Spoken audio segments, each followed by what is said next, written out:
Hello, friends, and welcome to the Architecture Enthusiast and to the two-family structure known as Houses 14 and 15, designed in the international style by Le Corbusier. Le Corbusier built three houses, one a duplex and one single-family house, for the 1927 Weisenhof Housing Estate exhibition organized by the Deutsche Werkbund. The overall project was under the direction of fellow architect Mies van der Rohe. The objective of the exhibition was to show how modern architecture could revolutionize housing for working-class families. Back in the mid-20s, Stuttgart was in dire need of new housing concepts that were not only practical, but also efficient and, above all, inexpensive to set up. To help things along, the city provided a huge tract of land with extraordinary views over the city and even financed the construction of all the model homes. To make sure that the world would take note, Mies van der Rohe campaigned to attract the most famous architects of his time to contribute their ideas for experimental buildings. These designs embodied the newest concepts, the most advanced materials. Of all the famous names he tracked down, van der Rohe was particularly keen to get Le Corbusier on board, who was by that time one of the most famous architects alive. The Swiss master agreed that he was offered the most attractive building sites of the compound, and a huge budget sweetened the deal even further, although he completely overran it. The planning of the Weisenhof Housing Estate started in 1925, and construction went into full gear in 1927. Most buildings were completed within 3 to 4 months, right in time for the exhibition to open its doors in July 1927. Around 500,000 people paid a visit during the 3 months the exhibition was open. The most interesting facts are synonymous with the characteristics that distinguish Le Corbusier's creation from traditional homes at the time. The pillars, the non-load-bearing nature of the facade or exterior walls, the large ribbon windows, the flexibility designed floor plan, and the roof terrace. Pillars. The steel pillars or pilotis, while unremarkable, are the key to the whole construction. Not only do they lend the building a sense of lightness, they literally hold it up, extending all the way from floor to roof. They are set around the building in intervals of 2.20 meters and braced horizontally for lateral or side-to-side stability. While partially visible from the outside, they are generally interior features. The pure concept, what is now known as Le Corbusier's Domino House, is lauded as one of its greatest inventions. Walls. Since the pillars bore the load of the building, load-bearing exterior and interior walls became redundant.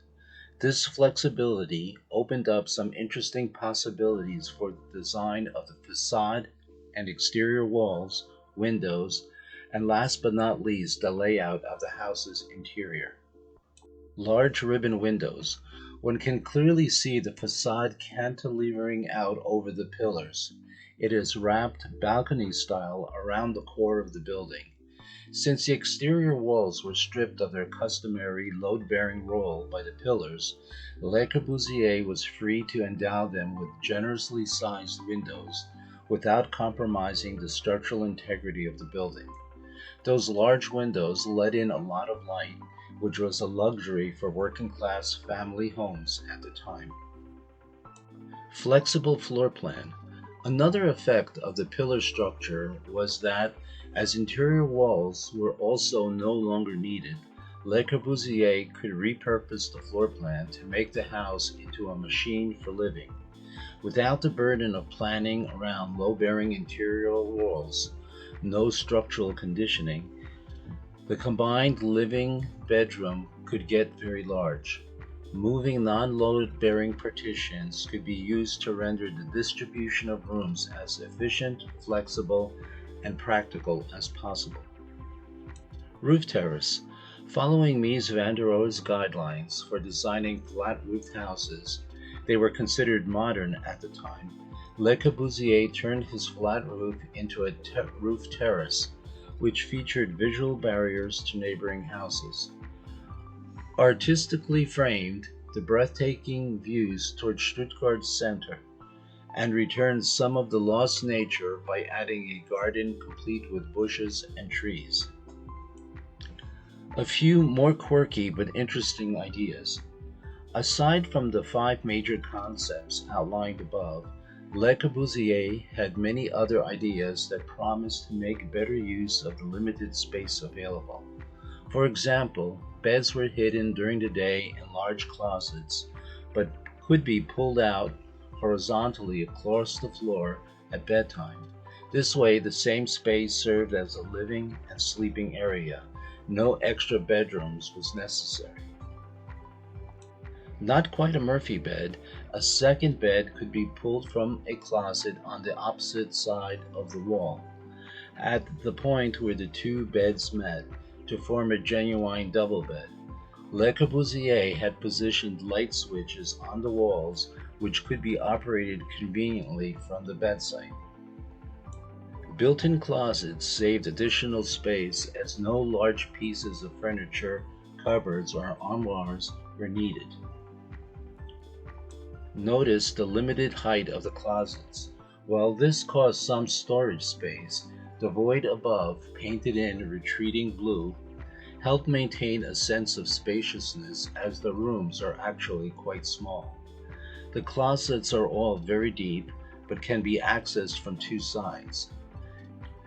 Blue paint was used almost everywhere to make the walls visually retreat, which was supposed to add a sense of additional spaciousness. Movable partitions could be pulled out or pushed back into separate rooms or to combine spaces as needed. This was easy to do as none of the interior walls was load-bearing. Of course, not everyone considered Le Corbusier's version of modern living to be entirely practical. In fact, the first tenants who moved in about 1 year after the exhibition closed started with a remodeling of the house. Most importantly, some of those walls just had to go. 2 years later, in 1929, Le Corbusier built his masterpiece, the Villa Savoie. The five central concepts already evident at the Weisenhof Duplex were reused here to create arguably one of the most iconic residential buildings of all time.